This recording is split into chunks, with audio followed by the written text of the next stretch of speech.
देखिए, मैं एक स्टेटमेंट अंग्रेजी में मैं पढ़ देता हूं आपके सामने कि while I have always opposed PFI's extreme and radical approach, I have always supported democratic approach. This ban on PFI cannot be supported because actions of some individuals who commit crime does not mean that the organization itself must be banned. Supreme Court has also held that mere association with an organization is not enough to convict someone.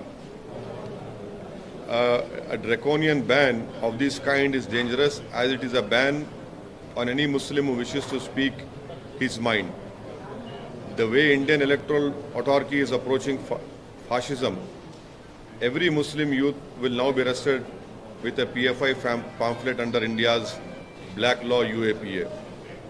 Muslims have spent decades in prison before being acquitted by courts. I have opposed UAPA and will always oppose all the action under UAPA. It runs afoul the principles of liberty, which is part of the basic structure of the Constitution.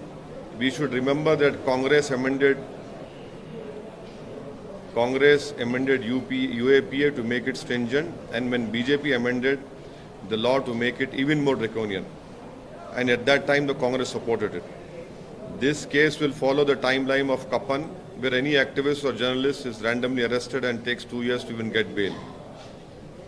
How come PFI is banned but organizations associated with convicts of Khaja Ajmeri bomb blast are not?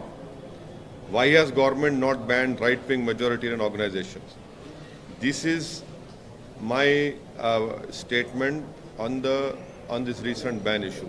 Sir, mountain of evidence मिला है जिस प्रकार से union home ministry ने दो Reds किए हैं, तो जबरदस्त एविडेंस मिला है पीएफआई के खिलाफ। किस प्रकार से देश विरोधी गतिविधियां वो कर रहे थे, उसके चलते उनको बैन किया गया है। मेरा स्टेटमेंट जो मैं पढ़ा हूँ फिर से दोबारा पढ़ सकता हूँ आपके लिए हिंदी में। अरे लेकिन ये नहीं, आपके लिए मैं सिर्फ अपना स्टेटमेंट पढ़ूंगा। मैं अगर आप चाहें तो हिंदी में पढ़ दूं आपके लिए।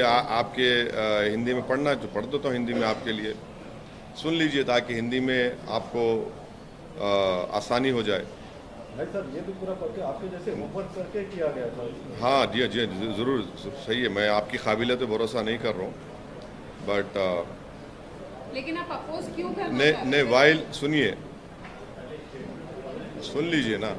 मैंने हमेशा पीएफआई की जो ये रेडिकल एक्सट्रीम अप्रोच है उसका हमेशा मैं अपोज किया हूँ और करता रहूँगा, चाहे कोई रेडिकल एक्सट्रीम अप्रोच अडॉप्ट करेगा। मगर ये बैन इसलिए हम सपोर्ट नहीं कर सकते क्योंकि चंद इंडिविजुअल अगर कोई क्राइम करते हैं उस बिना पर अगर आप ऑर्गेनाइजेशन को बैन करेंगे। सुप्रीम कोर्ट ने क्या कहा कि mere association with an organization is not enough to convict someone।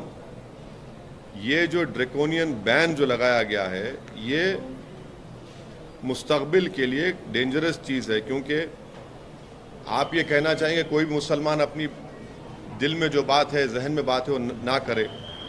और जिस तरीके से हमारी इलेक्ट्रल जमहूरियत चल रही है वो फाशिज्म के करीब जा चुकी है। तो अब कोई भी नौजवान मुसलमान अपनी बात को रखेगा तो आप एक पैम्फलेट निकाल देंगे पीएफआई का, और फिर वो जो काला कानून है यूएपीए का उसको इस्तेमाल करेंगे। और इस यूएपीए के कानून में कई मुसलमान, टोली चौकी हकीमपेट का रहने वाला, उसकी मौत हुई थी, उसमें 2 लोगों को कन्विक्ट किया गया कोर्ट ने।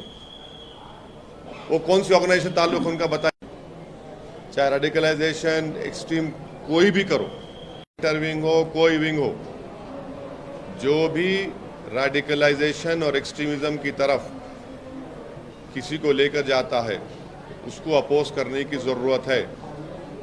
और अगर आप ये कह रहे हैं कि रेडिकलाइजेशन सिर्फ एक तरफ हो रहा है, नहीं, रेडिकलाइजेशन हर तरफ हो रहा है।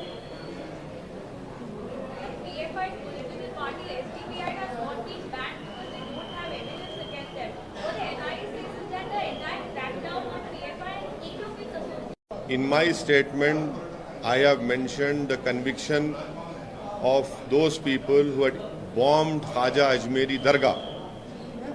The world knows to which organization those two people belong to, the convicted people. There is a conviction, and the court has given the conviction. आप राइट विंग की तरफ इशारा कर रहे हैं, तो आपका क्या कहना है? वो आरएसएस के साइड आप इशारा कर रहे राइट विंग में बहुत से हैं ना, राइट विंग में बहुत से हैं। अब तो कोर्ट भी ऑर्गेनाइज टीवी को बोला कि आप लोग देख के बोलो। बहुत सी बातें कोर्ट ने कही है।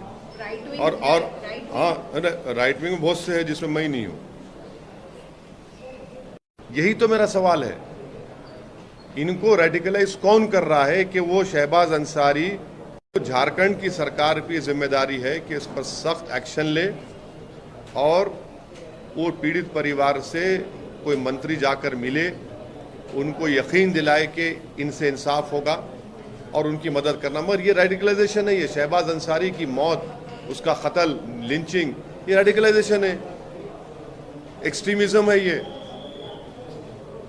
धर्म संसद में क्या क्या नहीं बोला गया, ये सब रेडिकलाइजेशन हो रहा है।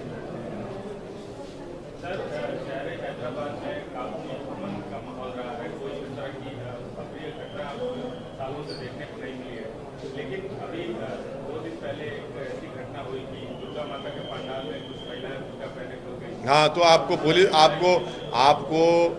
आप तमाम ने हमारे एमएलएस का स्टेटमेंट आपने कैरी किया, मैं आपका शुक्रिया अदा करता हूँ। वो उसी वक्त गए, उसका कंडेम किए। उन लोगों को इंस्ट्रूमेंट थे हमारे एमएलए, वो जो गंदी हरकत किए, उनको अरेस्ट भी करवाए। पुलिस का स्टेटमेंट भी है, पुलिस को भी एक्शन लेना चाहिए, डीप जाना चाहिए कौन है। ठीक है सर, थैंक यू।